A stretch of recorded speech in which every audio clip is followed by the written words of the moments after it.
Hindi alintana ng ilang bakasyonista ang pag-ulan sa Boracay para makapag-enjoy sila sa beach. May ulat on the spot si Kim Salinas ng GMA Regional TV. Kim? Rafi, perfect place ang Boracay para mag-unwind at mag-relax sa ayon sa mga turista ang pauwi na sa kanilang pagbabalik trabaho.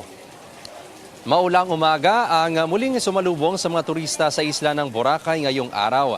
Sa kabila nito, kapansin-pansin na enjoy pa rin ang mga turista sa paliligo sa ulan kasabay ng paglangoy sa beach.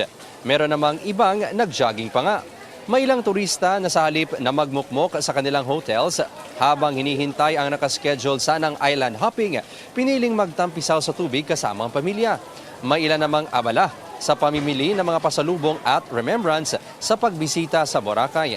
Kahapon pa lang marami na ang umuwi matapos salubungin ang bagong taon sa isla. Ngayon, dagsa na rin ang outbound passengers sa Cagban Jetty Port. Habang naghihintay, inaaliw muna sila ng tugtog ng nagbabasking sa port. Patuloy pa rin ang mahigpit na pagbabantay sa seguridad sa isla at sa pantalan. Rafi, sa kabila ng inaasahang pagsiuwian ng maraming turista ay handa pa rin ang LGU sa arrivals ng mga turistang magbabakasyon naman ngayong weekend. Maraming salamat, Kim Salinas ng GMA Regional TV.